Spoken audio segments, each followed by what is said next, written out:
Hi, guys. Today we're going to talk about cellular respiration, which is the process that lets your food actually be converted into energy that you need to live your life. So, we're going to talk about a couple ways that cells can do that, and then the actual process that your cells use most often to complete cellular respiration.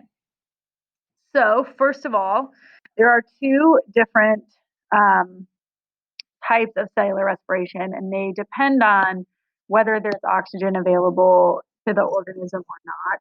They're called aerobic and anaerobic. So, aerobic respiration is done using oxygen,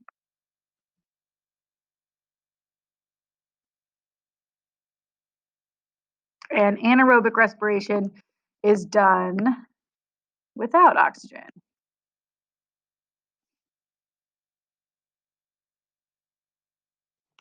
And the other thing that's really important to know about these two respiration types is that aerobic is much more efficient,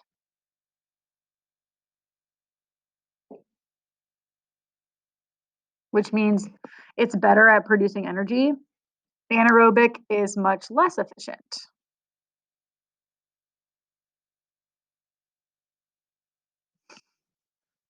Which means that it's not as good as at producing energy as quickly.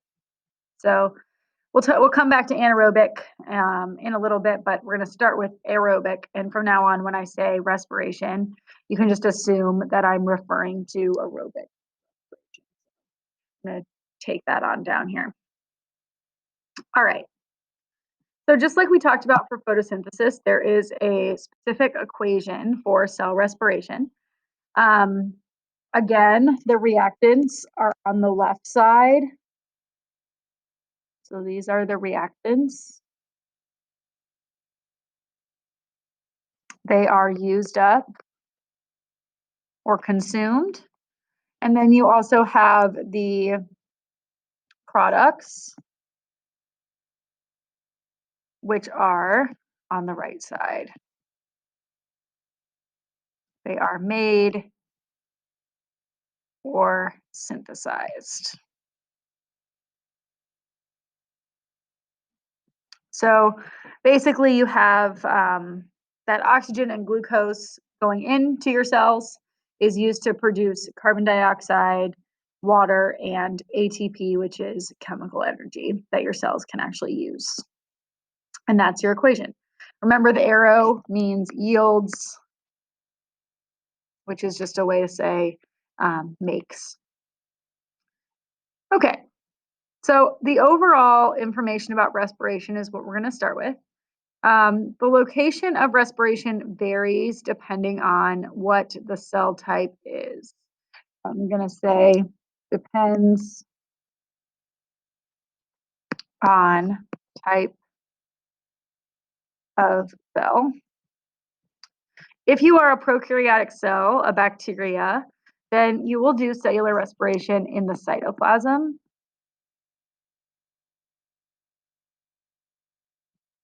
And if you are a eukaryotic cell like us, then the cell respiration will be done in the mitochondria.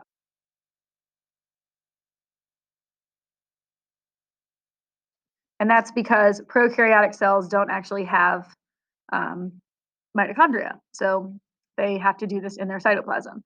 But for us, we're going to focus on the mitochondria because that is where we do cellular respiration. So I'm going to come over here to this picture of a mitochondria, just like we did for the chloroplast. And we're going to label the different parts. First of all, if you see only one mitochondria, it's actually called a mitochondrion. So if you ever see that, it means the same thing as mitochondria. It's just the singular version. I'm going to label that this whole thing is the mitochondrion.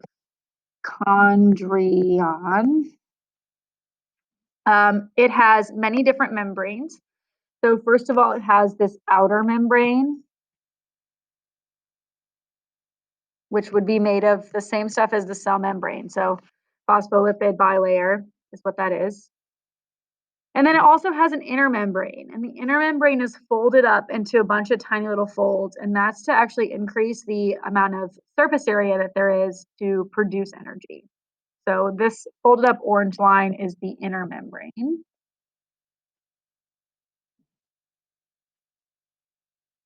The space in between the two membranes is just called the intermembrane space.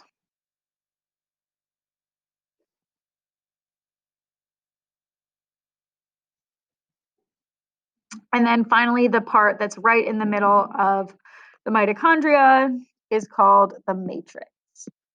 And that's what I've shaded in as purple. And all of these are going to be different sites of different steps of aerobic cellular respiration. So that's why it's important for us to label them now. And remember, of course, that your cells have many mitochondria, not just one mitochondrion. Okay, now if we go back over here, we're going to talk about the organisms that do cell respiration, and they are every organism. Every organism has to do this. Now, every organism is not going to do aerobic cellular respiration, but every organism is going to do some type of respiration. So important to say that that includes bacteria, plants, which do photosynthesis and then they do cell respiration. So they make the sugar and then they break it down and convert it to ATP using cell respiration, just like we do. Animals, fungi, and protists. So all different organisms are going to do cell respiration because it's the way that we get energy from our food. Okay, that was the overview of aerobic respiration. And now we're going to dive into each step one by one. So here we go. Like we talked about with photosynthesis, there are many different steps, specifically 3 steps, to aerobic cellular respiration. The first step is called glycolysis. Glycolysis is done in the cytoplasm of cells. So the location is the cytoplasm. So you don't need to have a mitochondria to actually do glycolysis. What's used up in glycolysis is glucose. Also used up is 2 ATP. What's going to happen in glycolysis is the sugar, the glucose, is going to actually be split in half. Glycolysis literally means sugar splitting or sugar breaking. You might remember lysis or lyse from osmosis means like exploding a cell. So that's what this is, but with sugar. So glycolysis equals sugar splitting. So what's produced is a new sugar called pyruvate.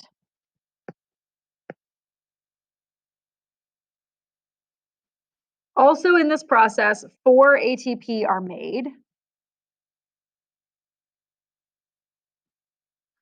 And also produced is a new electron carrier molecule called NADH. So you might remember in photosynthesis, it was NADPH. It's a slightly different molecule. So you can remember like P for plants, and it goes with photosynthesis, or P for photosynthesis. For respiration, we just have NADH, which is an electron carrying molecule. So a couple notes I want to just make about this are that I'm going to label NADH is an electron carrier.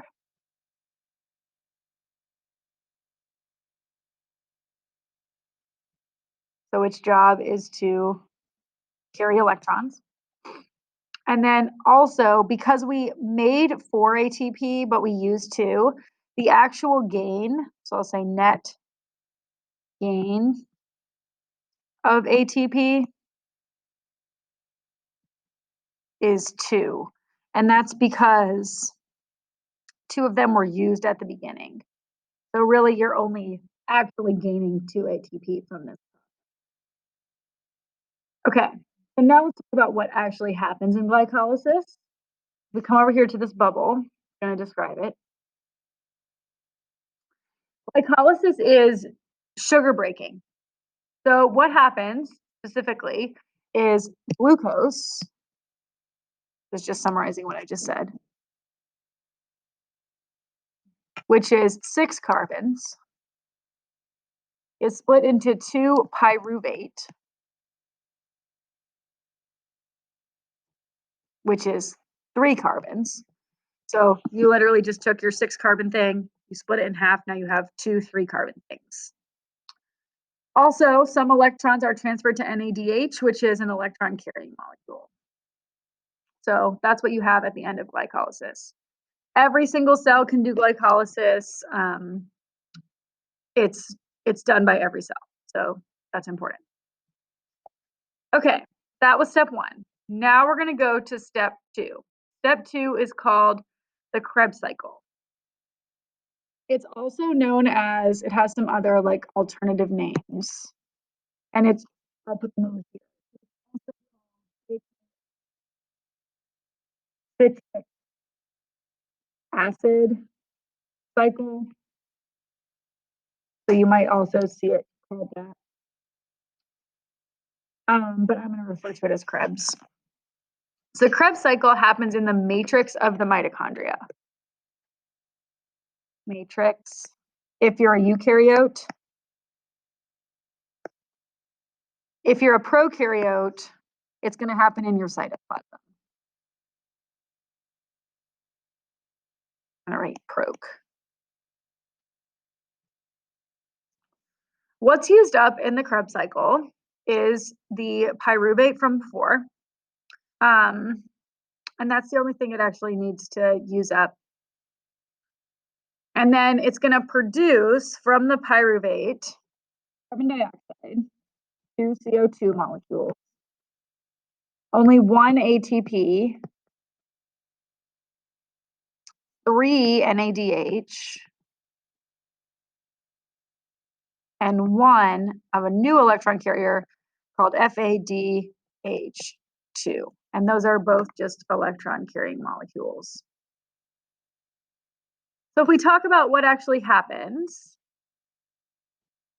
it is that enzymes, like we talked about with our last part of this unit, are used to convert pyruvate into different forms. And eventually, at the end of Krebs cycle, all the electrons that came from pyruvate, which originally those electrons came from glucose, from your food, are stored in NADH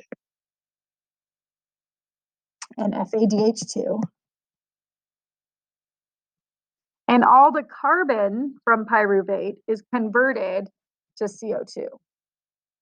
So this is a cool moment, and this is my favorite thing about the Krebs cycle, is that at the end of the Krebs cycle, all of the carbon that was in the food you ate is carbon dioxide, which means it's literally exhaled from your body as a gas. So the food that you ate earlier today is currently being exhaled from you in a different form.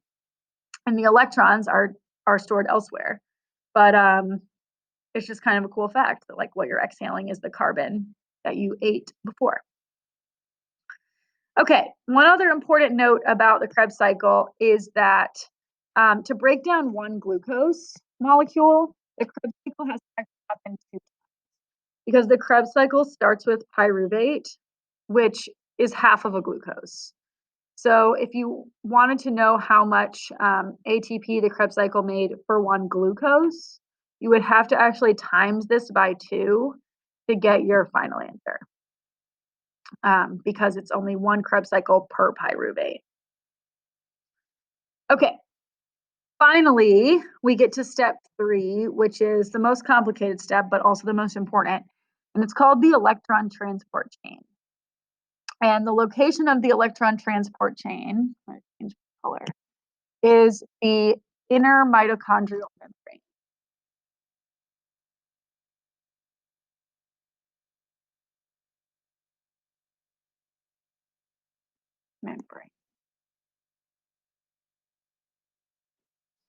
And what's used up in the electron transport chain is the NADH from Krebs, the FADH2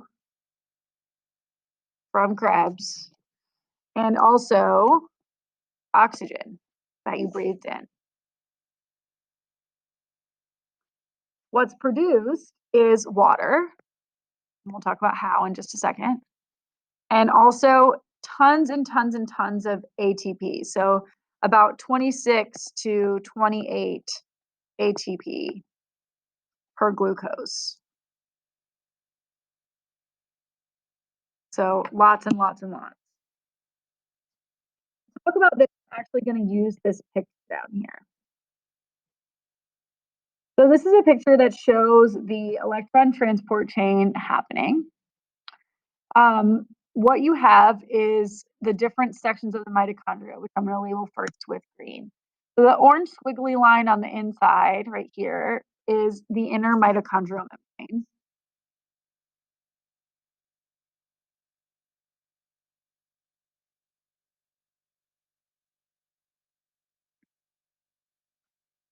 And then you have the outer membrane.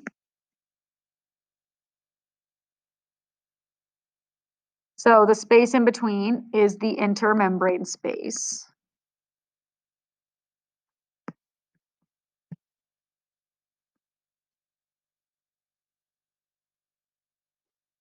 And embedded in the membrane, the inner membrane, you have these orange shapes that are channel proteins.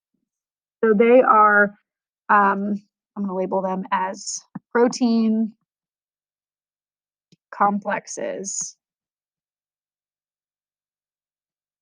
embedded, I think that's an E actually,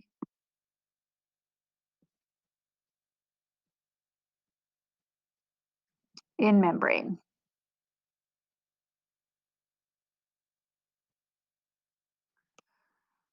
And I've color coded this so that the blue dots are electrons, the pink dots are hydrogens, and the yellow dot is oxygen.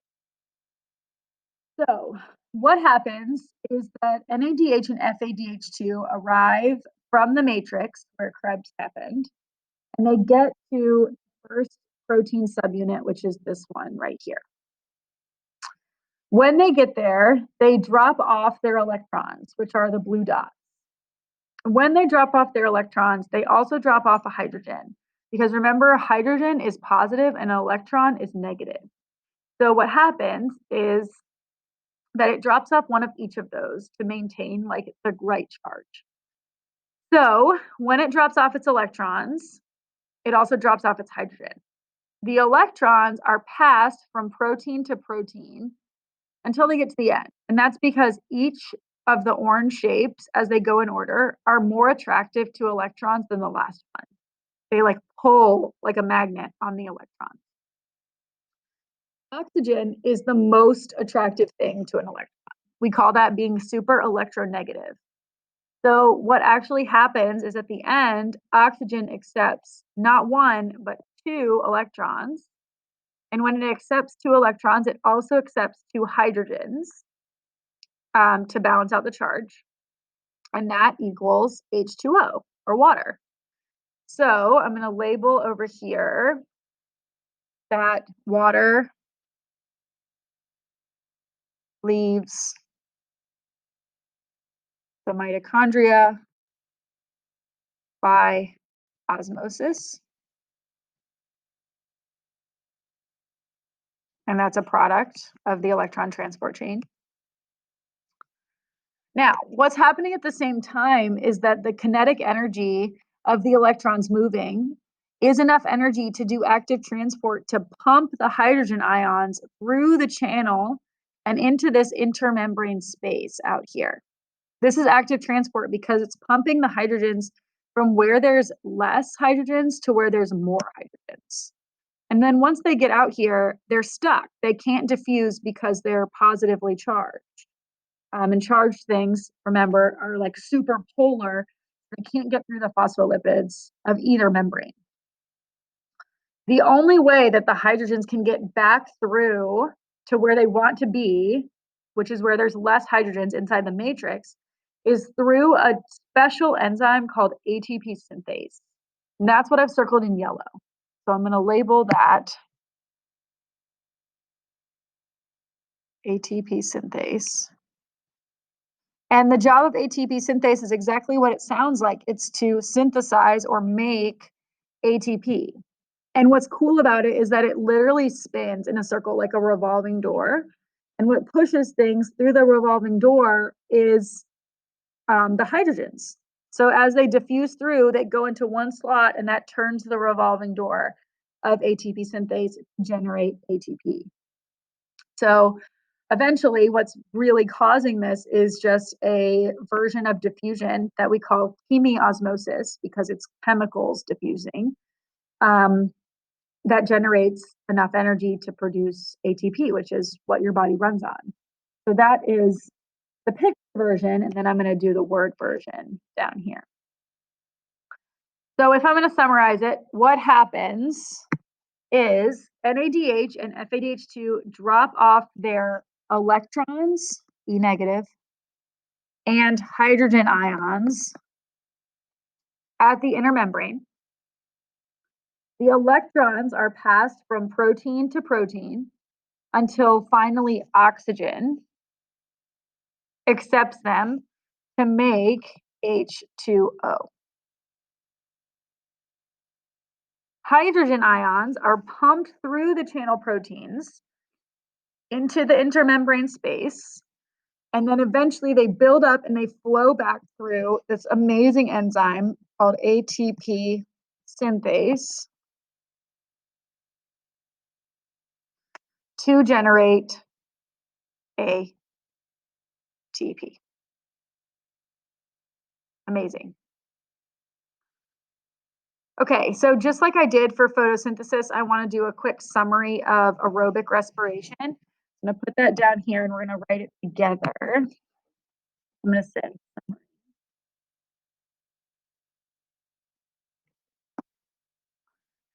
so the summary is that we have oxygen plus glucose yields carbon dioxide plus ATP plus H2O. And you can write this in any order. So you can switch around these three things in the product side or these two things. So the right answer as long as they stay on the right side of the arrow. So I'm going to write where each of these things is used or made. My oxygen is used in transport chain to accept my electrons. And I'll go over here to water and I'll say that this is formed in electron transport chain.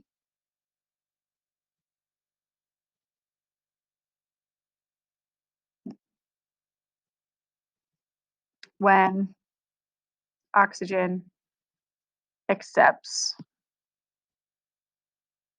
electrons. The glucose is used in glycolysis when sugar is split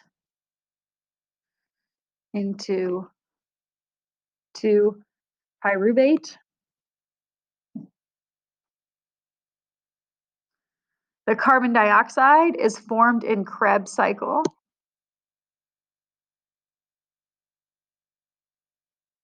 Formed in Krebs cycle. And then exhaled.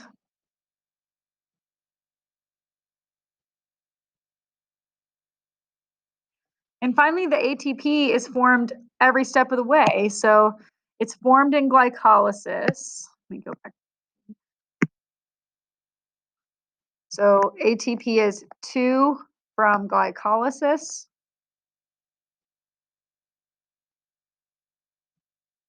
It's also 2 from Krebs.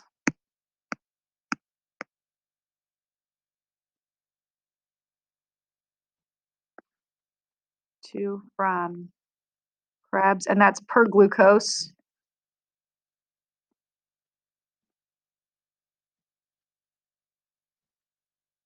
Oh, oops, that was supposed to be orange.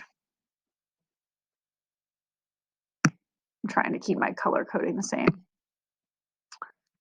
2 from Krebs per glucose.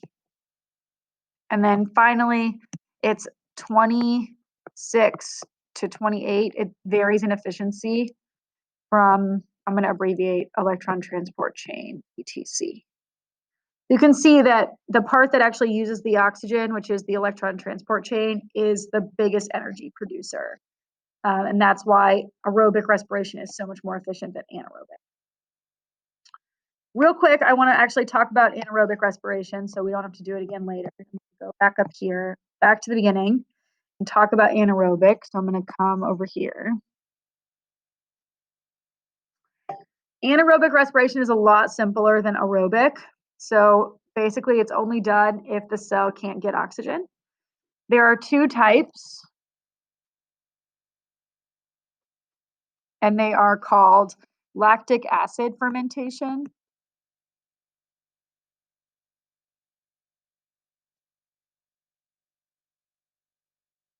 which is what your muscles do.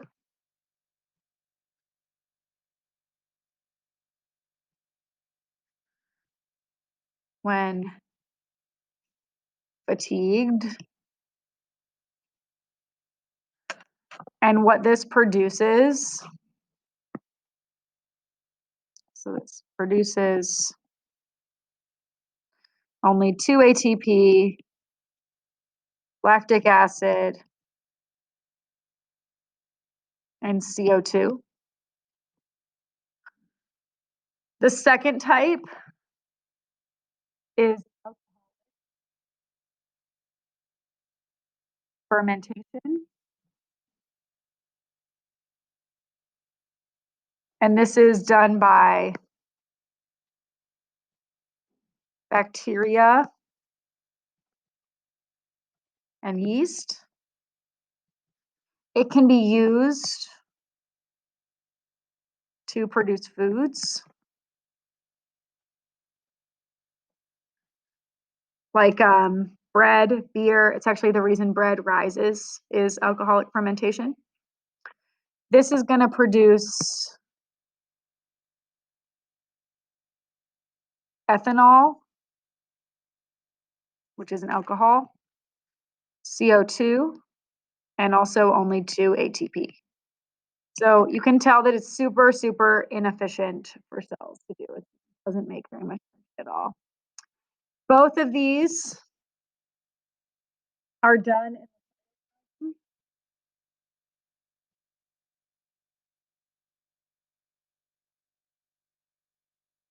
So you do not.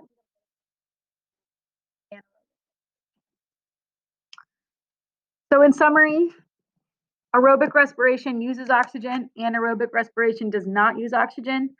Aerobic respiration is way, way, way, way, way more efficient than anaerobic. And so cells will do that as much as they can unless they're in a situation where they don't have enough oxygen. And that's it for this time. Good job.